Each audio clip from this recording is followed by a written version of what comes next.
این همه لدین.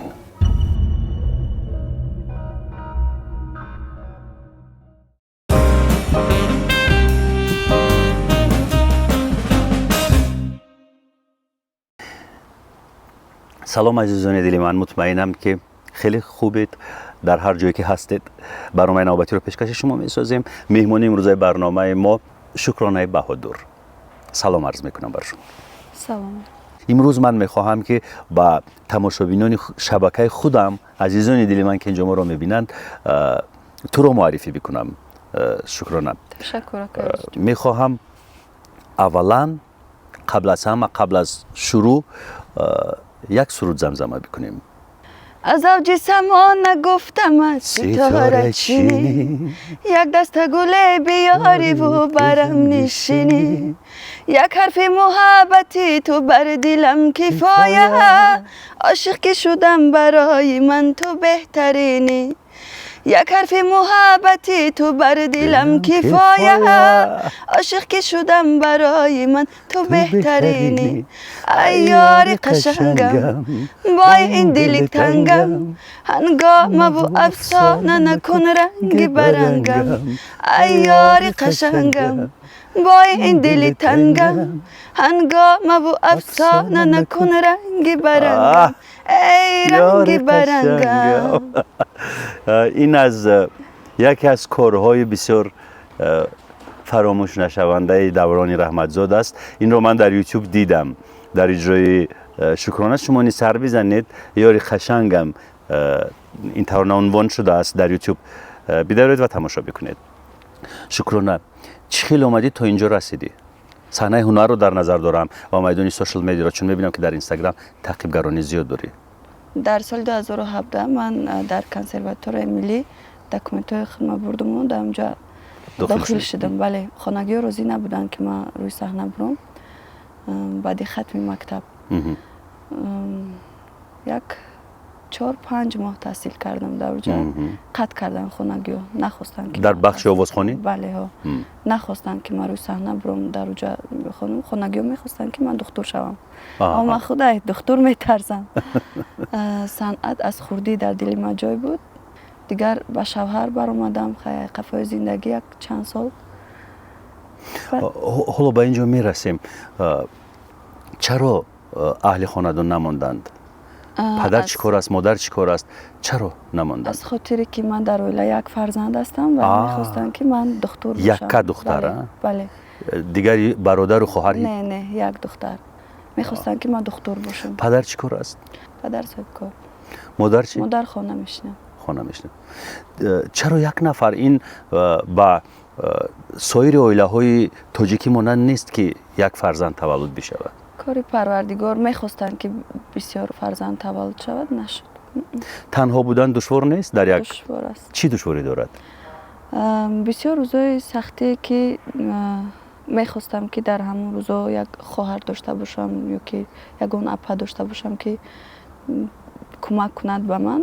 نبودن. من توقع گذراندم همه روز من و نبود شخصی که من یک درد دل ما بگم یا که همه طرفه برای من مشکل است تنهایی. اما انشالله که گذشتیم. فقط خواهر و برادر؟ خواهر گفتی و مثلا خواهر بزرگ گفتی میخوام داشته باشم خواهر، اما برادر نگفتی؟ نمیخواستی که برادر داشته باشی؟ فکر نکردم. یعنی نمیخواستی؟ بیشتر میخواستی که خواهر داشته باشی؟ میخواستم که اپا یا خواهر داشته باشم. چرا نمیخواستی که برادر داشته باشی؟ پدرم خودش هم برادر است، هم پدر است، هم دادر است. چرا سختگیری میکرد که؟ پدرم؟ نه، بسیار مرد مهربان است. نه، اگر نماندند که با جایی که میخواهید بروید، این معنی رو دارد که خیلی سختگیر. نخواستن. گفتن ما نمیخوایم که تو یک فرزندی روی صحنه بروی، من میخوام که تو دکتر باشی، آینده ما را نگاه کنی. چگونه پنهانی با کنسرواتوار با این مدرسه هنری داخل شدی؟ یک همسایگی ما در اونجا تحصیل میکنن، هم کار میکنن هم تحصیل میکنن. از او کمک خواستم. با کمک هوایی رفتیم اونجا داخل شدیم که خانگی ها فهمیدن بعد یک چند وقت ناراضگی خانگی و قطعی رفتم اومدم که مادرم بسیار کردن که خیلی با هم مزهشان گریخت. بعد خیلی گفتم خیلی نمیخواستیم نشدم خیلی. مادر بیتاب شد. بله. وقتی که کنسرواتوری رو ترک کردی خوب شد.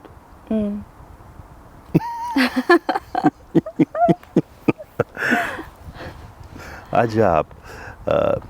ولی باز قدرت هنر، قوه هنر دیگر باره تو رو کشید به جانب صحنه. بله، اون چیزی که در خون و در وجود هست یک روز نه یک روز باز بیدار می شود. پس از چندین سالها باز من انتخاب کردم روی صحنه را.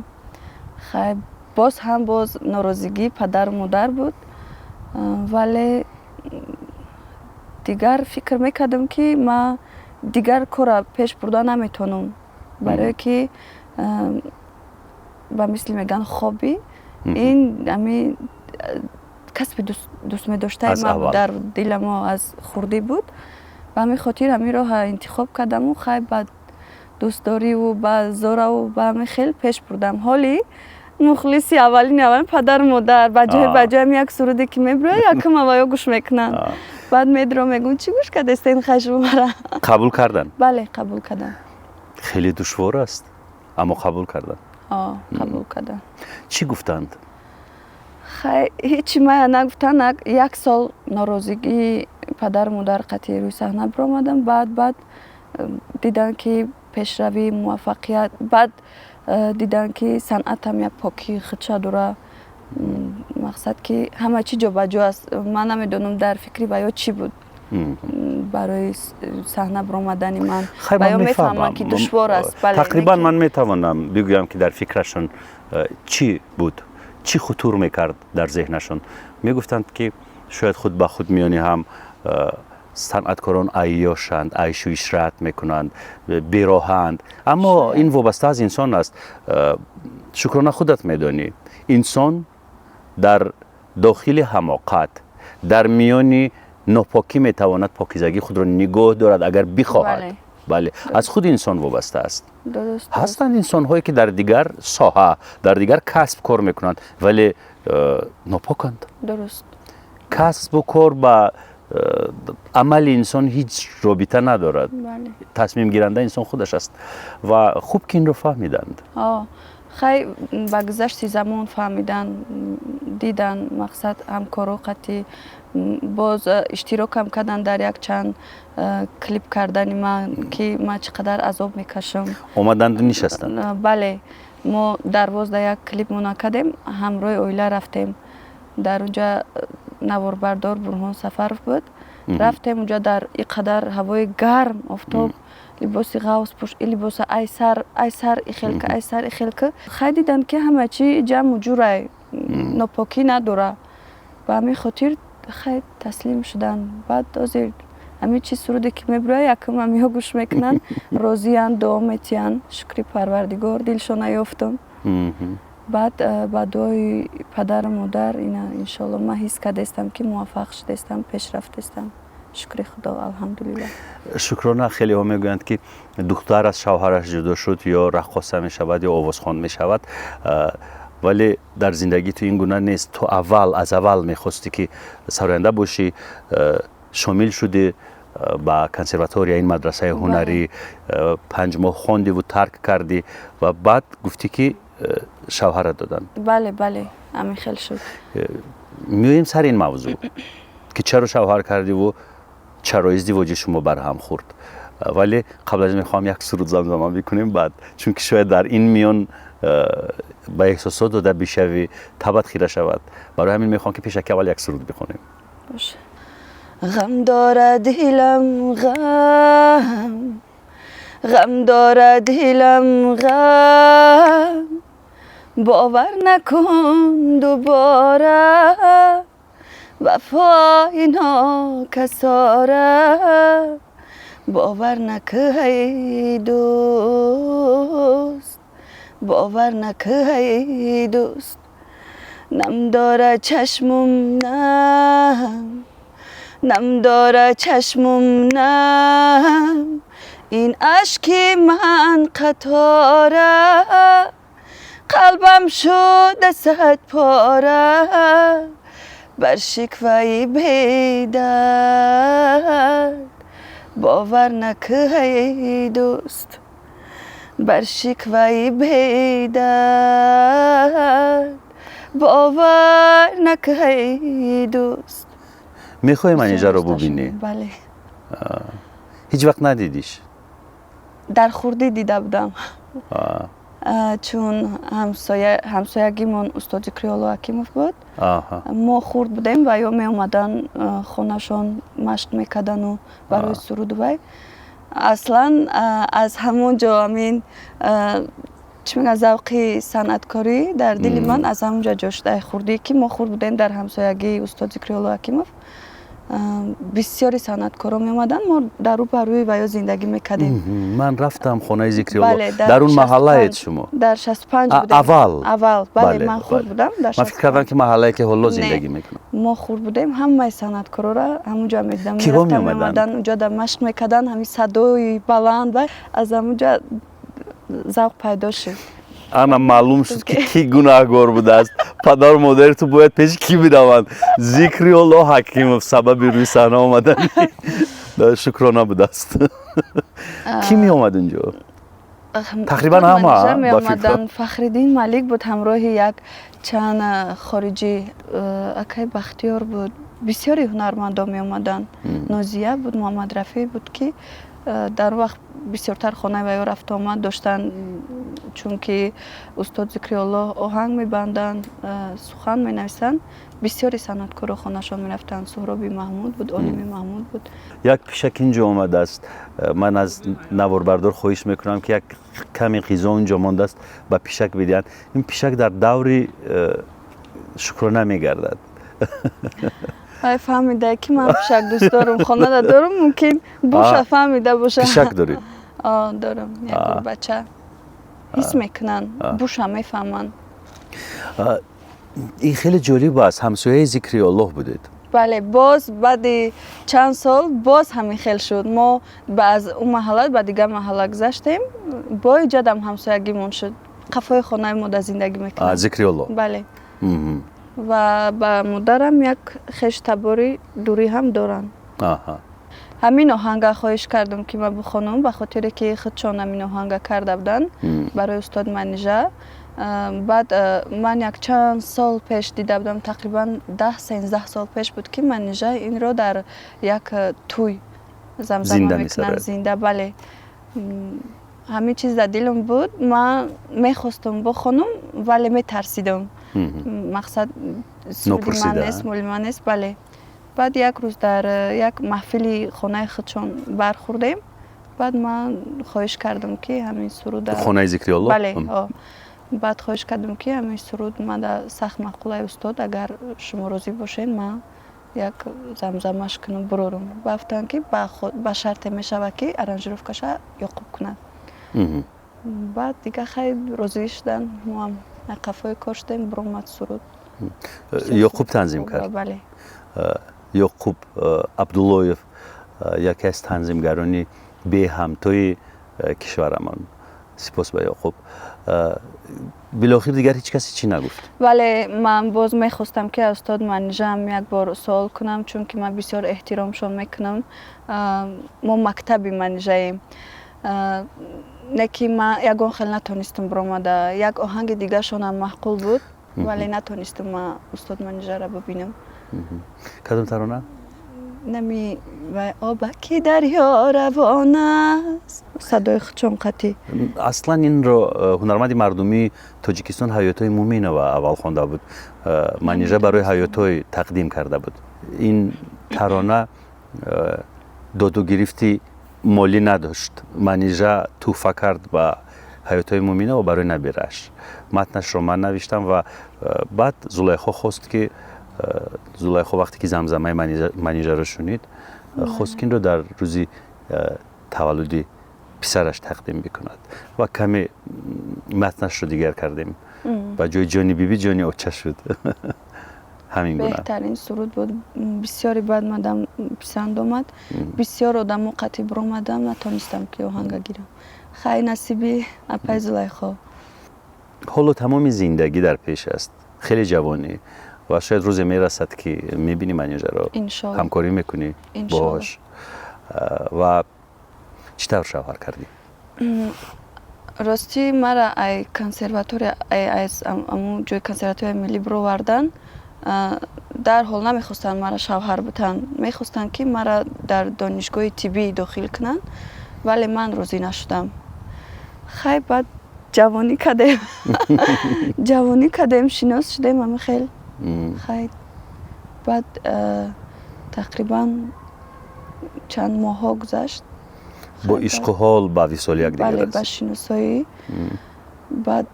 بعد از چندین ماه بعد خیلی خانه آمدن و روزگی گرفتن و همه خیلی بعد توی شدیم. عروسی کردی؟ بله. چند سال زندگی کردی؟ 6 سال. 6 سال. 6 سال زندگی کردیم. خیلی نفهمی شد. فرزنددار شدی؟ بله. چند؟ 2 دخترک نازنین دارم الحمدلله. با تو هم؟ بله. همراه من و مادرم. من در خانه پدر و مادر. چرا جدا شدی دستم؟ نفهمی بسیار شد. اکای ارزو جان. امی طفلی دخترک دیم گیم کم ترک دلش شکاف برومد تولد کردم. کم تر عذاب کشیدم. در همون وقت پدر شوی خود بگونه بودن. قدر زندگی خوب نداشتم. نگم خیلی. هیچ نگم. دختر با نقصان دل به دنیا آمده؟ از خاطر که پدرشون کم کم یک چیزای استعمال میکردن چی میکردن که دختر دل از همین حساب. از همین حساب شد. بعد خوب نشد زندگیم روز تا روز وضع شد. از همین خاطر 2 فرزند دکترها گفتند که سبب نقصان دل همین میتواند باشد. بله در همین تولدخانه 2 تولد کردم. بسیار وزبین تولد کردم. خیلی کارا شدگی حساب میشود که پدر بسیار بد چیزایی که غیر ممکن استعمال میکنه از این خاطر میشود. خیلی شکر پروردگار. دختر چمونم 5 ساله میشود. عملیات جراحی انجام دادی؟ نه. گفتن که بسیاری کودک‌ها اکثریت کودک‌ها همین حالت قطعی تولد میشوند. باید که وزن گیرن و بسیار گریه نکنن و همین چیزایی که زور نیاید هم خیلی شاید که محکم شود. 2 تا جور شکاف بود دلش. بعد از شکر خدا که هر دوش محکم شده کمتر پیتنا مونده کمتر مونده. گفتن که نمی برداره عمل جراحی را. و همین خاطر خیلی احتیاط کرده کلون کردیم. نفس کشیش چگونه است؟ نفس کشیش خوب است ولی اگر گریه کنن کبود می شود لودانش. خیلی کمک میکند پدرش؟ نه. یا قبول نمیکنه؟ من خودم نخواستم. اصلا میخواهد کمک کند؟ بله چند بار مادرم در زنگ زد. مثال میخواست ببینه من نخواستم. چرا؟ وقتی که ما در پیشم بودیم شاید هم وقت مرا قدر میکردن خوب میشد. من بسیار عذاب کشیدم که ارزو جان در زندگی. با خواهش خودشون من برآمدم مرا من نکردن. من در یک حالت برآمدم که ترسیدم خانمون بیام. در یک ماه زمستان دکبر بود. من خانه برآمدم با خواهش خودشون. من برام چطور با خواهش خودشون؟ ما گپمون گره خانه داد. گفتم من میرم. مالی رفتن.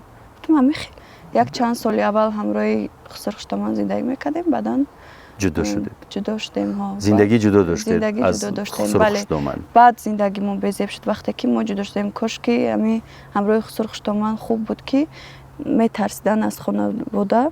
زندگیم خوب بود زیر نظارت کلان سالها. بله. زمستان بود گفتی که میرم. گفتم مالی برو همین خیلی گفتم. گفتم برو. بعد برآمدم. من در بین یک بار واقعه شد که وریانت نداشتم خونه‌مون برگردم.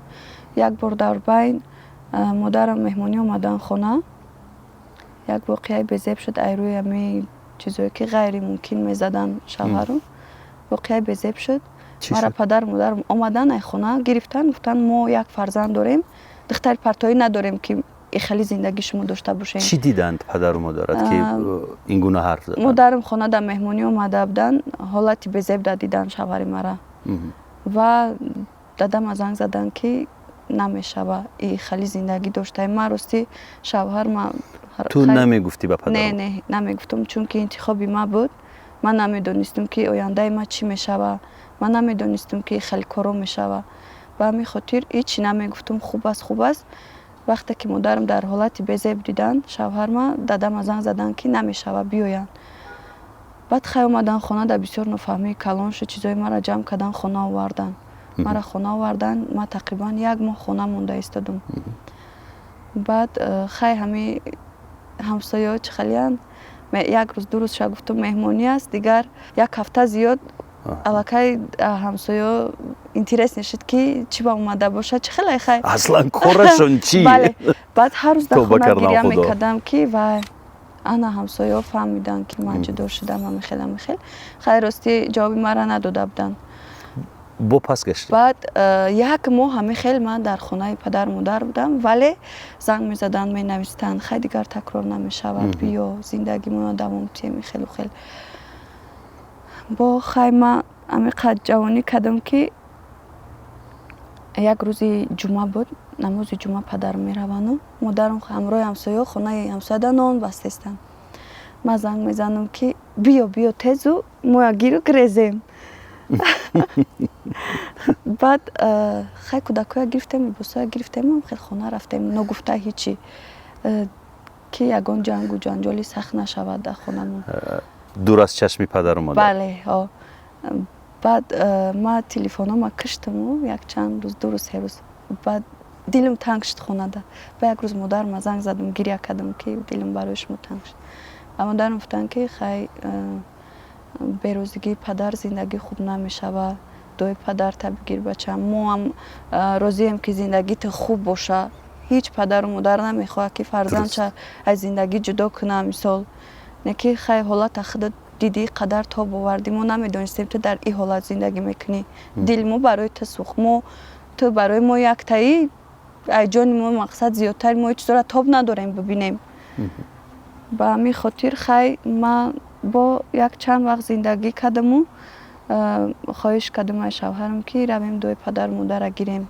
بخشش پرسیم چون که پدرم هم مزهشون گریخت مثال ما یک تایم بسیار برای ما فکر کردن کسال شدن از این خاطر خیلی با ما رفتیم وعده دادن که دیگر تکرار نمیشود این کارو میخواهیم که زندگی کنیم نمیخواهیم که کودکای سری راه کنیم خیلی پدرم دادن که مثال تو امی خطاگیری دیگر نکنی خدا جان خوشبختم کنه دخترم خونم خورایی نویه بیایا به مهمونی برشه همه شما زندگیتون خوب باشه نیایا مقصد ما روزی نه که ما دختری ندارم که اینقدر زندگی مشکلی ایره ببینم تا بیارم دادن زندگی کردیم خیلی یک چند وقت دیگر که روز تا روز زندگی مشکل شد کاراشون زیادتر شد بعد از گذشت رحمتی خسرو باز هم زندگی مزمین‌تر شد دیگر نبود شخصی که ترسان مثال ما یگان شکایت ما بگم ما کو با پدر مادر خودم گفتن نمیتونم ولی خسرم که زنده بودن باز کمتر زندگیم خوبتر بود روز تا روز زندگی ما وزمین شدم خیلی نفهمی شد دیگر ما برو اومدم قفای من اومدن یک چند وقت 2 ماه 3 ماه اومدن ما وقتی که در زمستان 2 تا کودکتی برو اومدم قدر لباس قتی ما دیگر روی نداشتم که بیام با پدر ما بگم که همون روز زمستان چرا برآمدی؟ چی سر زد که برآمدی؟ همون حالتی به زب قطعی اومدن خانه ده دخترچم بسیار وزبین شد باید که دارو پارو میوردن ولی رفتن بسیار احوالی بد داشتن نمیشه خوب فهمونده برنگشتن که هم داروتی بسیار وزبین شد دختر من کسی نداشتم که زنگ زنم مرا بره دکتر و میترسیدم که ای پیش خودم ببرم ای خونه و چی کاری خواهم بکنم فرزند برای من عزیز است نه که میترسیدم اون وقتا مثال جرأت نداشتم که کودک ما خودم به تنهایی ببرم شب بود بسیار از آب کشیدم. بعد همه خیلی نفهمایش بعد آمد؟ ها دیر آمدن. نفهمایی کلان شد. همه خیلی بافتم که خیلی باشه. ما تاب نمیارم که فرزند ما در پیش چشم ما بمبره که شما خودتان میدونین که وضعیتش چه خیلیه. دخترها چی گفتن. در یک جایگی بودیم و از بین بود دختری ما که آدمی که در فکری خودشه در پای خودشه فکر کردم که در فکری فرزندان نیستن و ما تاب نآوردم او چیزا را ببینم. ما عذاب فرزند ما ببینم و همین خاطر گفتم من برو خیلی برو را مرحمت. گفتم من خیلی ها برو اومدم. ما دیگر روی نداشتم که خانه پدر مادر بیام و همین خاطر بعد گریخته اومدن؟ بله. بعد دختر خالم زنگ زدم گریه کردم و هم شوهر کدگیان طرفی ظرف شونده.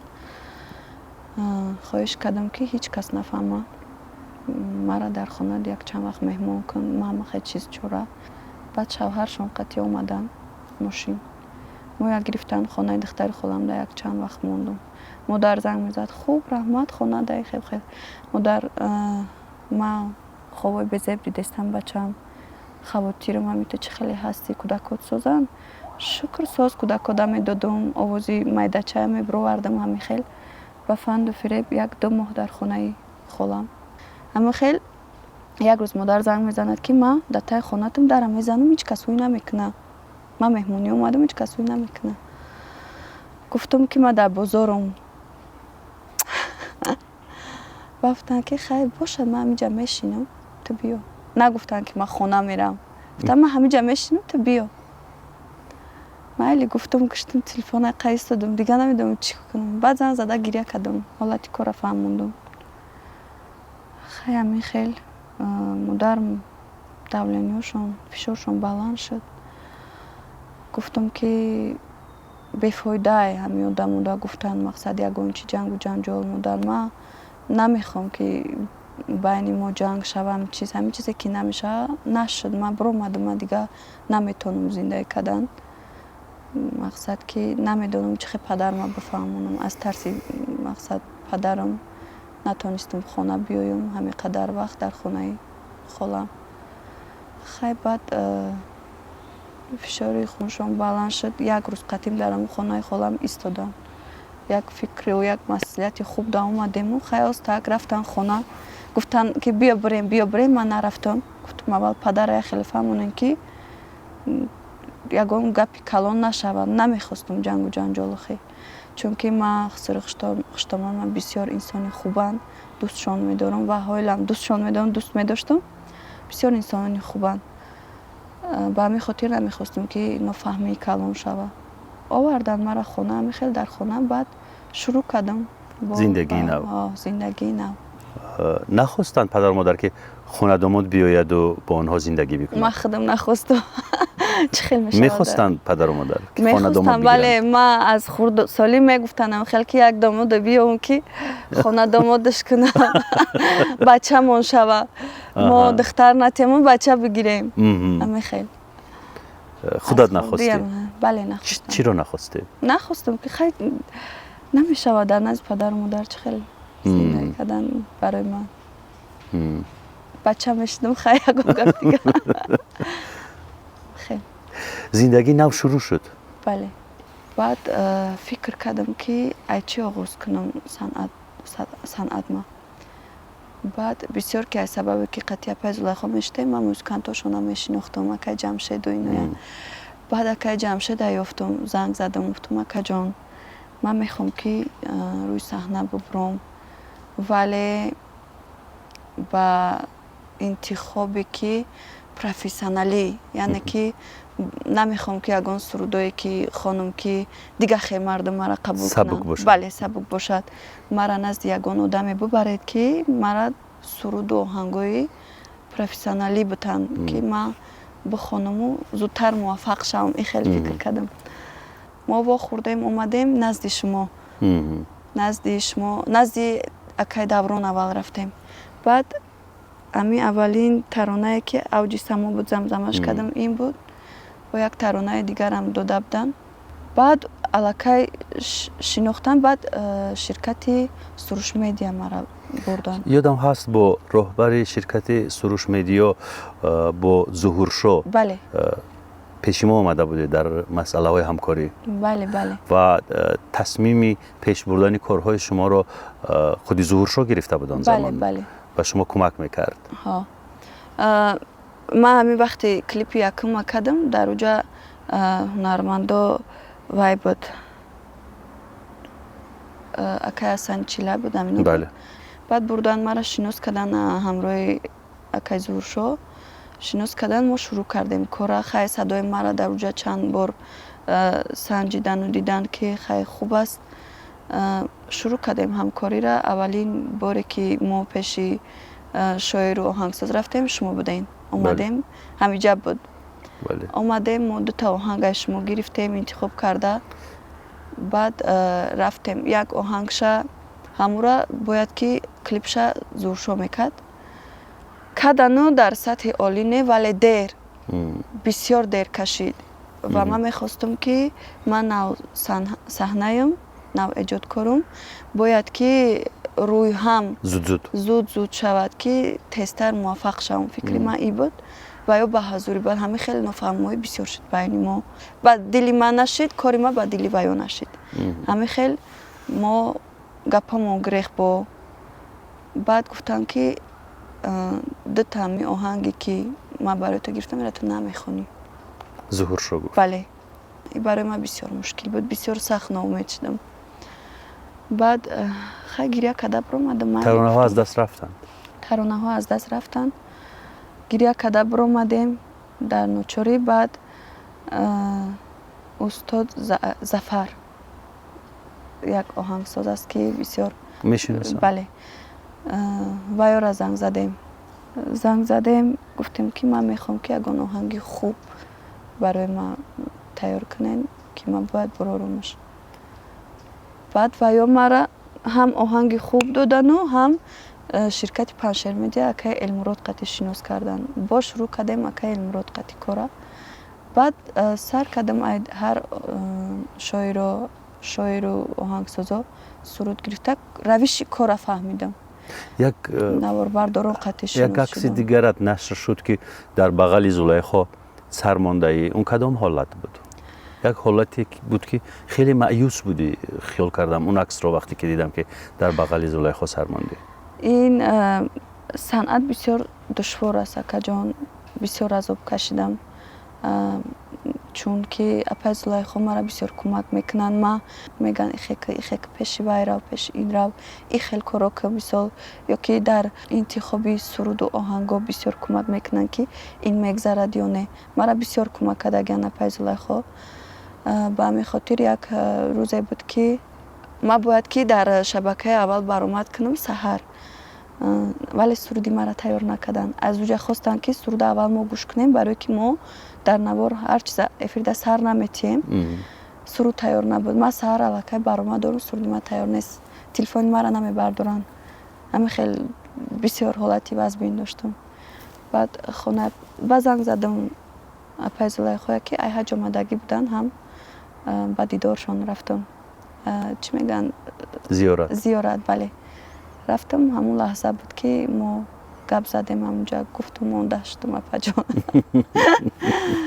خیلی گفتن مشکل است ما هم این روزا را دیدیم ما هم سخت عذاب کشیدیم صبر که اینقدر پیش رفته انشالله با میشوی صبر در کارای خیلی با بسیار نصیحت میکنم همون حالت بود که من سرمد از آنشان ماندم و همین خیلی نقل کردسته بودم بعد هم خیلی یک عکس گرفتیم مرا بسیار یاردم میکنن پای زلیخا اپا میگم استاد نمیگم نه که همچون استاد است برای من بسیار کمک میکنن اریینتیر برای موفق شدن مثلا نشان میگیری یک نفر رو میبینی که چگونه رفتار میکند چگونه استپ قدم میماند قدم به قدم پیش میرود زلیخا اریینتیر بسیار خوب است برای موفق شدن وقتی که ما زلیخا رو میبینیم از صفر شروع کرد قدم به قدم با موفقیت نائل گردید این در شکل یک دستور برای اریینتیر گرفتن کمک میکند به آدم ما باوری دارم که از 90% صنعتکارا یعنی زنها همین مکتب زلیخا و منیژه هستند میبروین با стайли худшонам ки буброян садошона гӯш кунӣ як кашиши мактаби устод манижа Зулайхо доранд. صحبت ما حالا به آخر میرسد. میخوام که قبلا یک ترانه زمزمه بکنیم. یک ترانه اپای زلیخا میخوام. باشه باشه. یک جوره دارم دوستش دارم اندر هوس شوابه دارم یک جوره دارم دوستش دارم اندر هوس شوابه دارم اصلی وطنش طرفی بلخی دوری برهم به خدا تلخی اصلی وطنش طرفی بلخی دوری برهم به خدا تلخی یک جوره دارم دوستش دارم اندر هوس شوابه دارم. عجیب. این ترانه هم مال دوران است. متنش رو من نوشتم، آهنگش مال دوران است. ترانه های زلیخا خیلی دلنشینند. سپاس برای پیرهن، سپاس برای قلب زیبایت، سپاس برای صدای زیبایت و سپاس برای اینکه هستی. تمام. سلامت باشید. قربان شما. دوستان عزیز خداحافظی میکنیم. برنامه‌های ما رو دنبال بکنید و با یوتیوب سر بزنید. از جستجوخانه یوتیوب ترانه‌های شکرانه بهادر رو پیدا کنید، گوش کنید، تماشا کنید، بهره بردارید. خیر عزیزانم.